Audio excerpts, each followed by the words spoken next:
విఘ్నత ఉండాలి. ఎక్కడ చూసినా రైతు ఆత్మహత్యలే. ఎక్కడ జరుగుతుంది ఇది ఒకసారి? ఈ రాష్ట్రంలో జగన్మోహన్ రెడ్డి గారి ప్రభుత్వం వచ్చిన తర్వాత వర్షం పడకుండా ఎక్కడన్నా ఏ జిల్లాలోనూ ఉందా? పంటలు పండకుండా ఏ జిల్లాలో ఉన్నా పంటలు రైతు పంట వరి వ్యవసాయం చేయకుండా ఎక్కడన్నా ఉన్నారా? రైతుకు గిట్టుబాటు ధర లేకుండా ఏ జిల్లాలోనూ ఎక్కడన్నా ఈ రాష్ట్రంలో ఎక్కడన్నా ఉందా?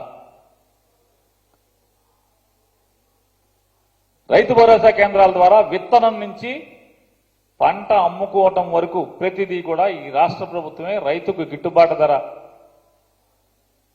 నమ్మకంతో కూడినటువంటి విత్తనాలు, బాధ్యత తీసుకునే విత్తనాలు ఇవ్వటం, అక్కడి నుంచి పంట పండించిన తర్వాత ఊరు పొలిమేర దాటకుండా అదే ఊరిలోంచి పంట గిట్టుబాటు ధరకి రైతు దగ్గర కొనుగోలు చేయటం, ఇదంతా జరుగుతున్నది మీ కళ్ళ ముందు జరుగుతున్నా కూడా అసత్యాలు మాట్లాడతారు. ఆయన ఇంకా ఎంత విచిత్రంగా మాట్లాడతాడంటే, తమ్ముళ్ళు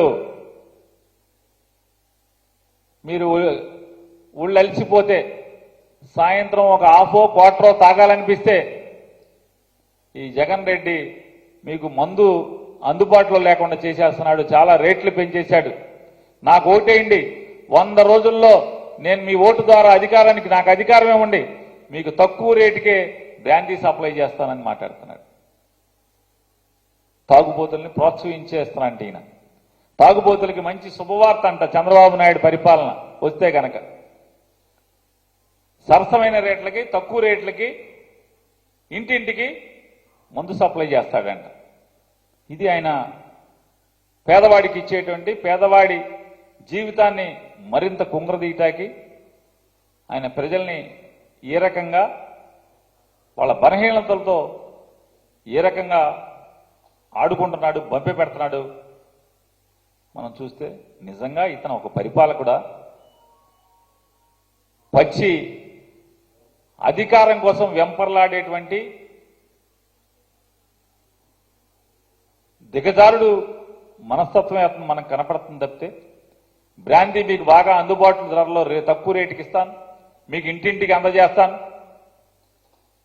మీరు ఇల్లు కదలకుండా బ్రాందీ తాగిస్తాను తక్కువ రేటుకి అని చెప్పేటువంటి పాలకుడిని భారతదేశంలో ఎక్కడన్నా చూసామా? అసలు ప్రపంచంలో చూసుంటామా?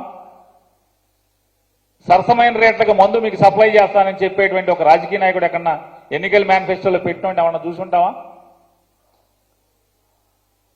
ఒక్కొక్కరి మీద 20 కేసులు 30 కేసులు పోలీసులు పెడుతున్నారంటారు. మీ అబ్బాయి ఏమో ఎక్కువ కేసులు పెట్టుకుంటే, ఎవరికి ఎక్కువ కేసులు పెట్టుకుంటే ఆడికి మన ప్రభుత్వం వస్తే పదవులు ఇస్తానని మీ అబ్బాయి చెప్తాడు. మీరేమో ఎక్కువ 20 కేసులు పెడుతున్నారు, 10 కేసులు పెడుతున్నారని మీరంటారు. తండ్రి కొడుకుల మధ్య ఇద్దరికి పొసగిన పరిస్థితి ఏంటిది? మీ అబ్బాయి కేసులు ఎక్కువ పెట్టుకోండి అంటే వాళ్ళు వచ్చి పోలీసులతో గొడవ పడుతున్నారు. మీ కార్యకర్తలు మనుషులను కొడుతున్నారు, జనాలను కొడుతున్నారు, వైసీపీ వాళ్ళని కొడుతున్నారు, కేసులు పెట్టించుకుంటున్నారు. మీరు వచ్చేమో కేసులు పెడుతున్నారు మొర్రు అంటారు. మీరు ఎమ్మెల్యేలకు, ఎంపీలకు, మంత్రులకి ట్రాన్స్ఫర్లా. ఒక చోట పనికిరాని చెత్త మరొక ఊర్లో బంగారం అవుతుందా అని చెప్పి ఆయన మాట్లాడుతున్నాడు. కొవ్వూరులో జవహర్ అని మీ దగ్గర ఒక మంత్రి ఉండేవాడు చంద్రబాబు నాయుడు దగ్గర. ఆ మంత్రిని తెచ్చి తిరువూరు, కృష్ణా జిల్లా తిరువూరుకి ట్రాన్స్ఫర్ చేశారు 5 ఏళ్ల తర్వాత. మరి కొవ్వూరులో చెత్త ఇక్కడ పనికొస్తా పనికిరాదా అని ఎందుకు పెట్టావు? ఎందుకు ట్రాన్స్ఫర్ చేశావు? మీరు చేస్తేనేమో శ్రీరంగ నీతులు. చంద్రబాబు నాయుడు గారు మీరు మీ సొంతూరు చంద్రగిరి, మీరు చంద్రగిరిలో ఎమ్మెల్యే. చంద్రగిరి నుంచి మీరు కుప్పానికి ఎందుకు ట్రాన్స్ఫర్ అయ్యారు? చంద్రగిరిలో ఉన్న చెత్త కుప్పానికి వచ్చి బంగారం అవుద్దా? చెప్పాలి కదా. చాలా మందిని నరసాపురంలో ఒక ఎమ్మెల్యే ఉంటే అతను తెచ్చి పార్లమెంటుకు పెట్టలేదా?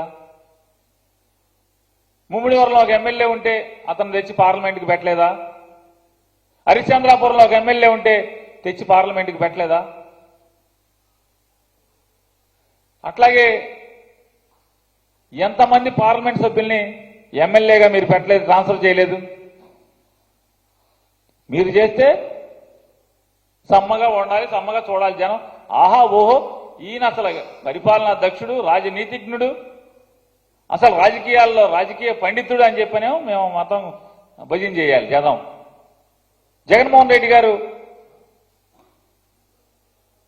ఈ రకమైనటువంటి సర్దుబాట్లు చేస్తే చెత్త, బంగారం, కుప్ప ఇవన్నీ మాట్లాడతారు. మీరు చేసిందేమో బాగా రంజుగా మేమందరం చూడాలి, మీదకి ఎక్కించుకోవాలి, మీరు ఎక్కడ తీసుకొస్తే అక్కడికి. ఆయన సూపర్ 6 అంట, కొత్తగా కనిపెట్టాడంట.